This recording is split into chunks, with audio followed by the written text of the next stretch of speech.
is our first vlog on YouTube. Please watch us.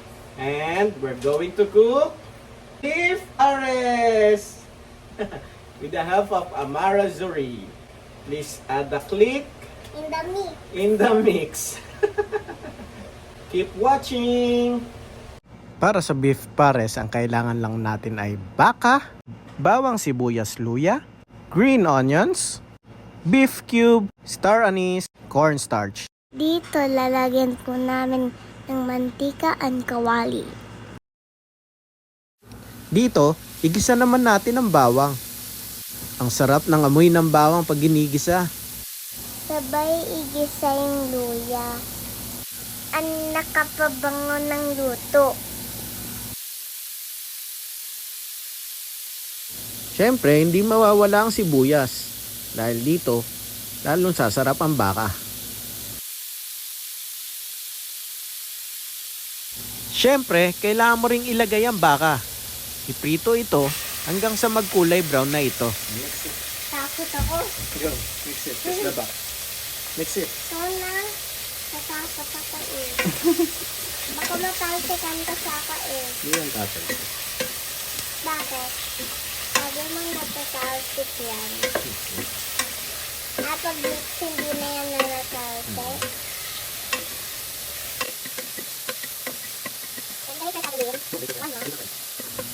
Yan, pag kulay brown na, lagyan naman natin ng paminta para malasa lalo ang pares natin. 3 tinging paminta ang ginamit ko. Siguro sakto na ito sa lasa niyan. Halu-haluin mo lang para mag-balance na yung paminta sa baka. Pagkatapos ng paminta, syempre kailangan lagyan ng patis. Ito ang nagdadagdag ng lasa sa ating pares.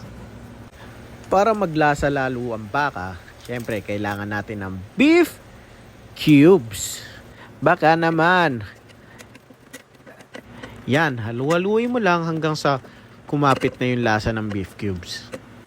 Pag kumulo na, lagyan na natin ng water or beef broth kung meron man kayo. Syempre, hindi mawawala ang toyo. Dahil lagi natin kasama sa pamilya yan. Sabay halu-haluin mo.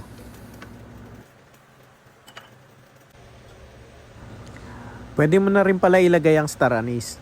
3 lang ang ginamit ko para hindi masyadong matapang ang lasa. Yung iba nilalagay pa sa plastic yan, pero ako diniretso ko na.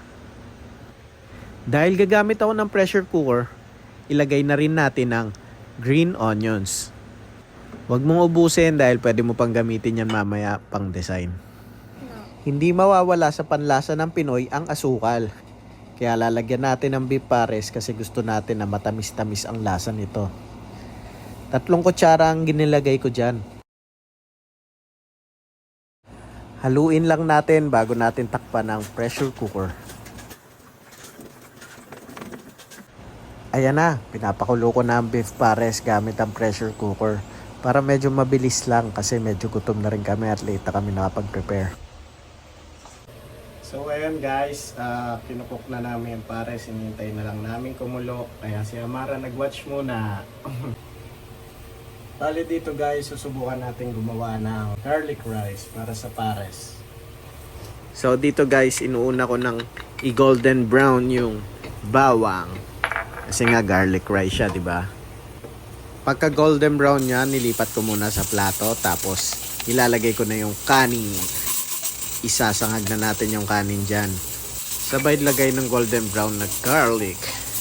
Haluin lang natin. Pero may sikreto tayo para magkulay. Ito ay ang oyster sauce by Kikoman. Pampalasa saka pampakulay ng ating sinangag. Ayan, halu-haluin mo lang hanggang sa magkulay brown na ang kanin. Nakakapagod din palang magsangag ng kanin. Dahil buong braso mo ang gumagalaw. Buti na lang nag-gym ako kahapon. Pagkatapos haluin, lagyan natin ng asin pampalasa. Huwag mong damihan dahil ayaw mo naman na maalat ang iyong sinangag. Sabay halu-haluin mo ulit hanggang alam mo nang yan ang gusto mong sinangag. Ayan, luto na ang ating sinangag. Commercial muna. Mau, Yes. alam mo ba kung saan galing ang beef pares? No. Hindi sa France. Kasi Paris. Joke. Hindi. Ang beef pares, nanggaling talaga yun sa ating mga Pilipino. Tayo yung naggawa ng beef pares. Tapos makikita natin yun madalas sa mga kanto. Kaya ang daming nagustuhan yung beef pares. Ganto. Yeah. Tapos masarap kainin yun pag maulan. Lalo ngayon, tag-ulan. Bakit po masarap?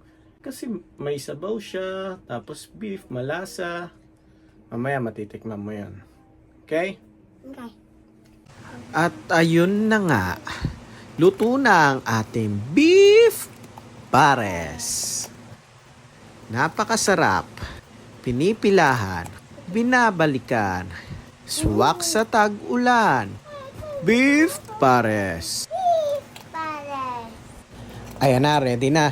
Ipatikim na natin to kay Boss Madam. Montage!